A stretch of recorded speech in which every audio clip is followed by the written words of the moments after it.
is it. We're coming down to the last part of doing the 300 series system. So behind me is the 300 on the hoist. Once again, I can't say it enough. Stunning truck, really something else, eh?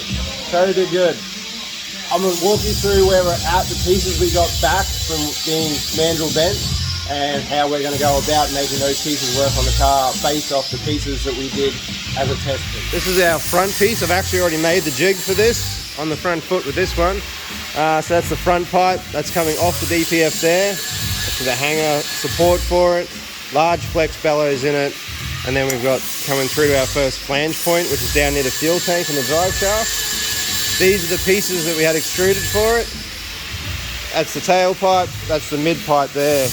What we're doing now is we're going through and making sure it's all still going to work. What happens is, when we have this extruded, it's not identical to the piece we originally made. So it just gives us a bend pattern. We go through and we bend it all up, and then we go back to the car with those parts and we make them work on the car. So you can see we've got some pieces up in here. We're just trying to make it all work with the original plan that we had. Anthony's actually just grinding back the tailpipe over there at the moment. We're just going to shorten it up, and we're going to open up the clearance to our tyre here. We're really restricted to the 3.5-inch tube. Obviously 3.5 inches down from that point there, which is where the exhaust runs through. It's very close to the upper control arm here, and there's a support backstop here for the spare tyre. And that is a bit of a double-edged sword, really. It means that we can get a little bit closer to the tyre, because you're probably not going to fit a bigger spare in this thing with this piece in place, but we're going to open up the gap we have here to exhaust the tyre, which is what we're working on at the moment. So Anthony's going to grind that back. We put it up there the last time, and we'll set that distance, and then we can go ahead. We'll make another jig for the mid and for the tailpipe, similar to this one here. And then from that, we'll pull our finished product out, fit it to the car, and it'll fit beautifully. Well, we were playing around with a 45-degree turn down tip, which I really like the idea of, and it looks great on the 200, but here for the 300, this is where it's at. We're gonna go with this straight 30-degree angle cut pipe.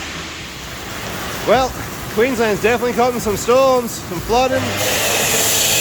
Definitely been an adventure. Anthony is rather noisy. Here we are, the tailpipe section of the 300 jig. Have to excuse my yelling. I was hoping the rain would break sooner or later, but apparently it's not going to, so here we are. The tailpipe section is currently being jigged. We're about to then pull the first section from the jig, so we are cranking along.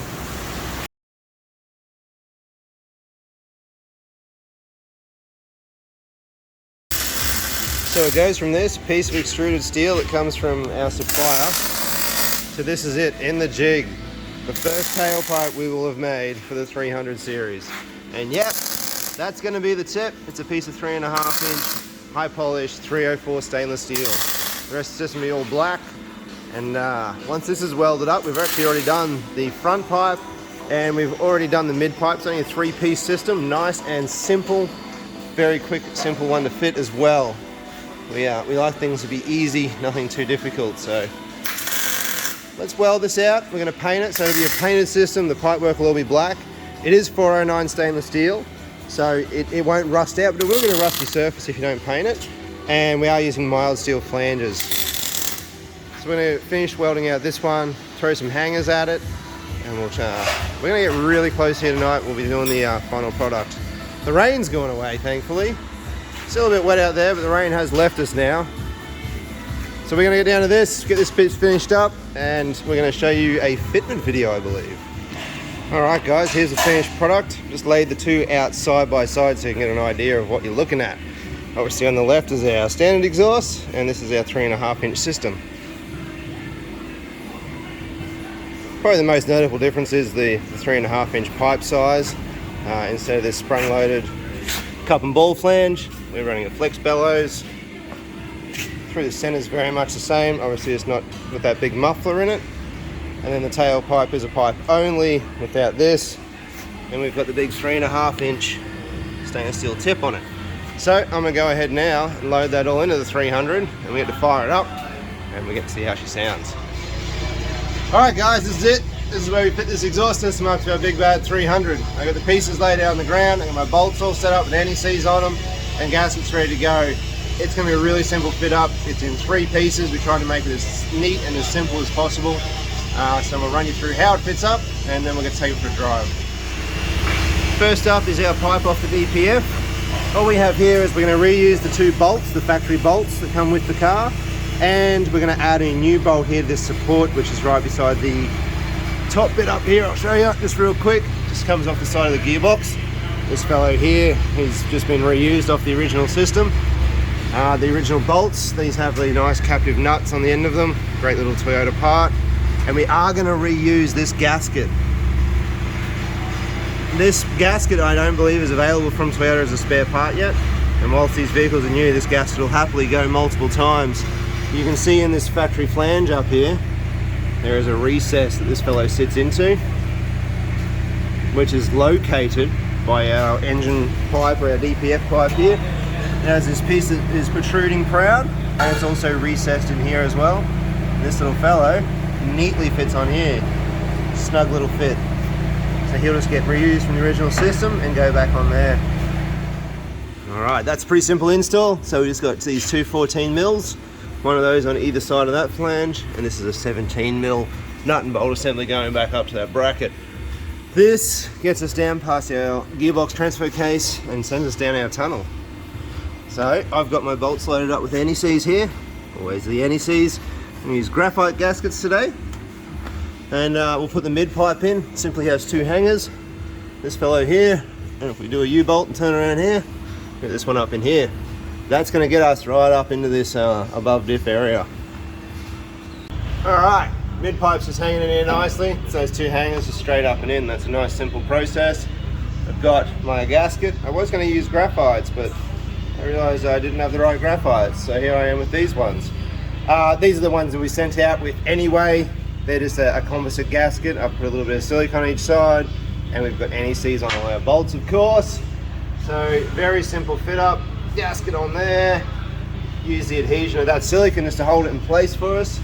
We're going to have 1 bolt going forwards, 2 bolts going backwards. So this fellow here, we'll just drop in here. Like so. Voila, get a nut on there. It's a little bit close to the radius of the tube there, so don't worry about that. That's why it goes that way.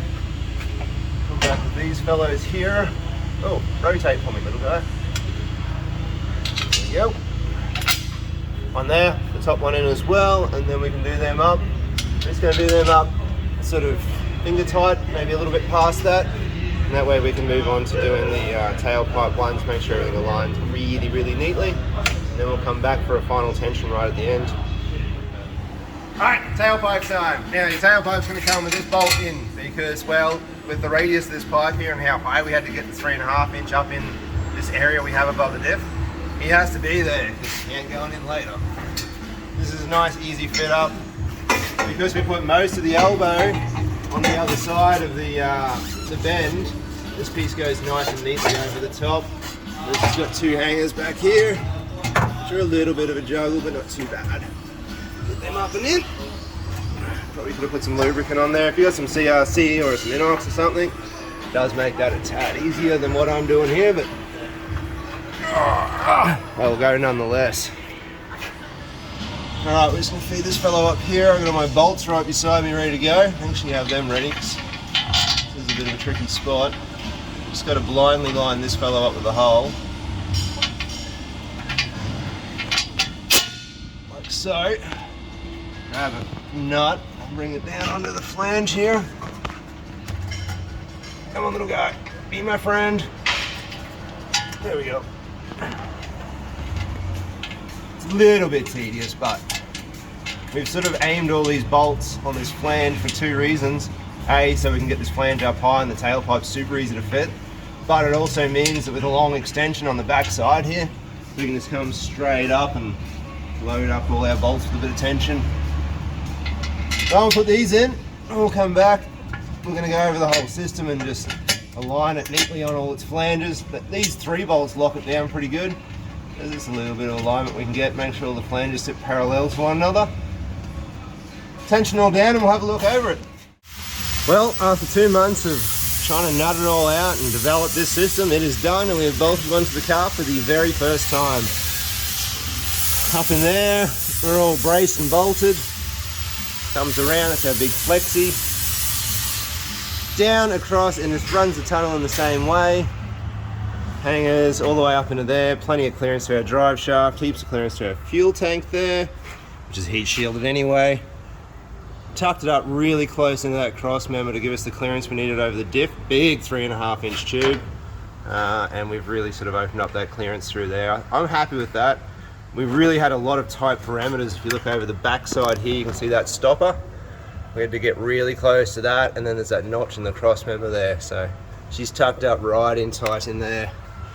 Spare wheel clearance, it's not a tremendous amount, but like I say, with that stopper in place, it's going to be very hard to put a much larger wheel in there. You'll get one size up, I think, and we've catered for that. Back and around, all 3.5 inches. It's 409 stainless steel. All our systems are painted black. And of course, we've got the 3.5-inch, 30-degree angle cut tip. It's all 304 stainless. It's a really nice, shiny piece of material there. And that finishes it off out the back of the truck. Big 12mm steel hangers, all going back to all the factory mounts. Nothing's modified there. And it's 100% bolt on. This won't alter the truck in any way. We're just going to open up the flow and give it a note. So at idle, we got a nice little note there, quite subtle.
That's going to wrap it up for this video. You've seen us in part 1 and part 2 go through, do all the design and development for the system.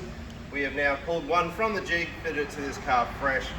It is a 3.5-inch 409 stainless steel system from the back of the DPF to the back of the truck. I'm really wrapped that it's come out a real treat. I will apologise now for some of the video footage on the driving stuff. Just couldn't keep the camera still, so it is what it is. We got what we could. This system is going to be available as of next week, so look out for it. You can check out our Lewin Mufflers webpage, www.lewinmufflers.com.au, nice and simple. Jump on there, it'll be available there, and you can buy it across Australia, across the world, across anywhere. So thank you so much for watching, and we'll catch you on the next one.